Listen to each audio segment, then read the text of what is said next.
floor now let me open the floor to a discussion. Minister Street. Thank you. Thank you, Mr. Chairman. I'd like to say that we don't have to wait until we have 9 billion people in order to see the problems which we're going to have with food. Even today, we have people with starving to death. Kids are dying from starving in Africa, in Somalia, just lately. Other places in the world, billions of people don't have access to clean water and, of course, to regular food. We are far away from really saying to ourselves that we can supply today enough food for all those who need. The prices are going up of food. I don't know what's going in your countries, but the average price of food are going up all the time, make it much more difficult for people to have food. Thirdly, I think the damages that the population of the world is doing to the nature is creating a lot of difficulties for food creation in the future. For example, facts are that total population of fishes had been vanished from different parts of the seas because of different damages and exaggerating of fishing in those areas and different other things. So thirdly, the pollution in the water creates situation in the seas what fauna, which is a very small vegetables in the sea, which creating 50% of the oxygen of the world, are in matter of fact in the sea. Because this is the only one who can take light of the sun and make out of it, and they make photosynthesis, so they exploding outside, they exhale oxygen. And because of the pollution, many of these fauna is dying, and that create a lot of problems for fishes who live on those fauna as a food, and therefore fishes, as I said, population of fishes have been vanished. It's one of the other example. And I think that what we have to deal with those problems, and I just say only a few of them, is really put a necessary to invest much, much more money, as the colleague from Brazil have said, in research. Not only basic research, but also research and development in all the areas of agriculture. I would like just to use the Israeli example. In 1948, during the 1950s, 20% of the people of Israel were working in agricultural. Today, we have less than 1% working in agriculture, of course, producing much, much more in quantities and export than we used to produce in the 1950s or the 60s. Because we use a lot of technologies, of science, and all kinds of different other methods in order really to improve the possibility of creating food. I think research is very important in many areas of agriculture. In genetic, said also my friend, my colleague from Brazil, is very important. Knowing this institution in Israel, Volcani Institute, I don't know who knows it, and see what they're doing, it's just miracles. For example, if we can today, and if we can today develop a kind of tomatoes which hold instead of 3 or 2 weeks on the shelf, could stay 3 or 4 months, it changed everything. It changed the possibility that you can use these tomatoes in the markets for much, much longer time and to be resistant. By genetic, you can change the resistance of different vegetables and fruits to pesticides and make them much more strong without have to use all kinds of chemicals against it. They can be much more stronger. In genetics, they develop totally new kinds of fruits and vegetables and different kinds and colors and different kinds of things which are possible. There is a lot of research done in water. Water is one of the issues which have to be dealt with very seriously. Take the deserts in the world. The deserts are fantastic everywhere. I would like to use the Egypt example. Egypt is a great country. The surface of Egypt is huge. And they have, of course, the Nile and the Aswan Lake, which is a huge quantities of water. But nobody is, in the meantime, nobody is taking the water from where it is and bringing it to this soil, which is empty of all this desert, and make it out of it agricultural. That cannot be done by private people. that cannot be done by the local farmer. It could be done just by governments. If you take every place you want in the world, take Saudi Arabia, take places which are totally desert. The fighting in deserts, it's one, in my opinion, of the future of possibility of creating food. Now, there are technologies of water, desalination of water, which already exist everywhere, but there are also more other new technologies like making water out of the air. Even without water, even in the desert, you can create water just from the air by different machinery, much more expensive today, but it exists. It's fact, it's not theory already, it's already exists. So water could be a tool in order really to double the place or the surface of the land which we can use for producing food. And it could be done if governments would put in it money, initiative, and of course research. And last but not least, I think that except the fact that you making a research and find something, it's not enough. The question is, how do you transfer that knowledge to the farmer downstairs? Today, it's not happening. And I'm sorry, in many countries, it's not happening at all. The new farmer, if he hears something or buys something, maybe a success.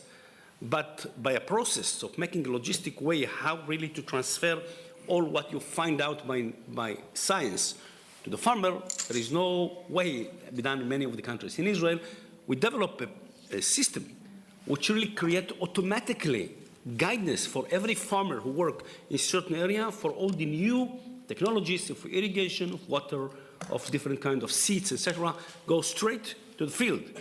In this way, we try as well to do by an action, we called it Mashov. We called bringing to Israel every year thousands of people from different countries of the world, parts of the world, in Africa, and different places, and having them courses of 1 month or 2 months to learn to use those technologies. But it is a drop in the sea.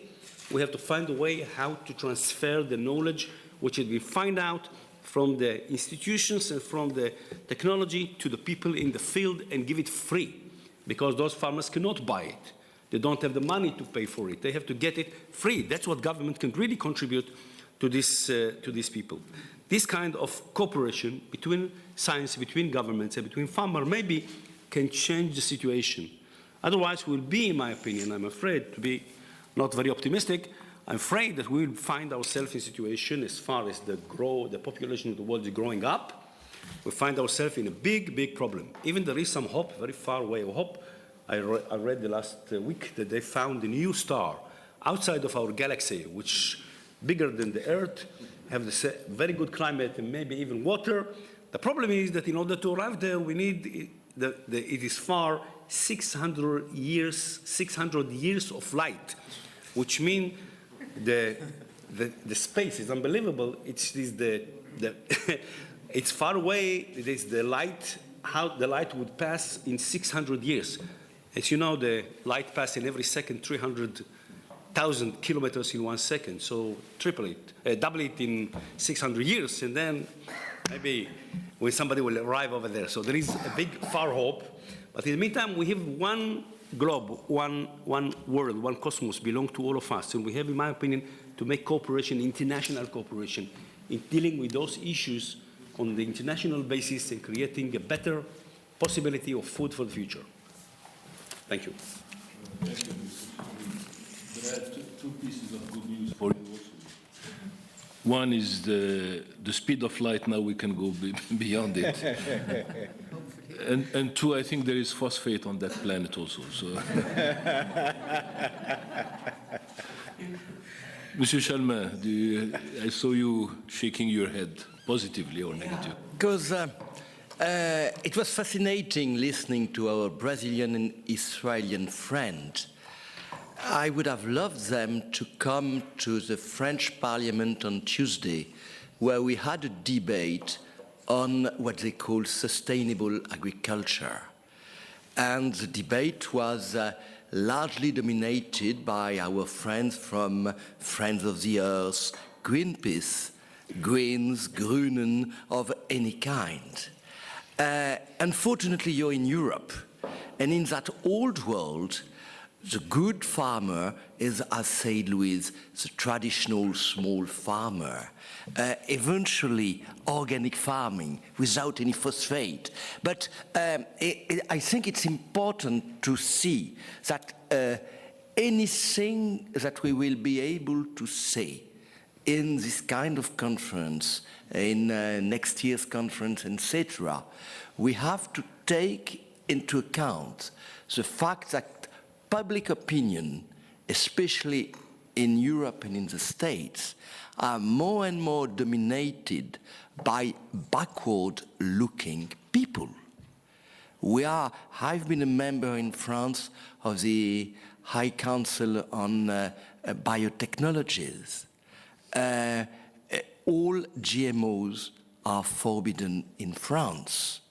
And just 6 months before presidential elections, no party, be it on the right or on the left, will have any political courage to allow GMOs in France. And it's the same. Austria, by the way, Austria is a country which is also prohibiting GMOs and the rest.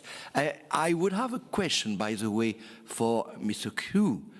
I'm not very clear about China's position on GMO, because as sometime in China you can hear something in its contrary. Are GMO developed in China? Are you going? I've heard that you were pretty in advance as far as GMOs are concerned, and on the other side, some Chinese ministers have said we don't want GMOs. So that's the first point I wanted to make. The second point, we haven't spoken of that. G20 agriculture was a success and a failure. It was a success because everybody has spoken of agriculture and on food issues. I think it was a failure as no real decision were taken as far as price instability are concerned. And what's interesting is in this conference, World Policy Conference, I haven't heard yesterday or today the word WTO. And Louis said we should get rid of, we should solve the Doha problem. Do you think really we'll be able to do it? I will, by the way, allow the panel members to react to all this, but at the end, so you can, we can continue with the exchange. But I couldn't help hear you associate phosphate with non-organic. Phosphate is organic. Phosphate is natural. It's when you synthesize fertilizer that one can has a claim there. Yeah, I know. But for Greens, for people looking at organic farming, they don't accept. They put phosphate as a kind of artificial fertilizer. Too bad for them. This is yeah. Okay. They don't know what they're missing.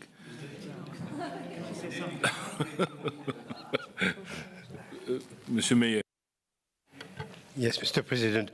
I would like to ask our Brazilian panelist whether he believes that the Brazilian pro-alcohol plan with the bioethanol still makes sense when Brazil has found so much oil in the Campos area and elsewhere.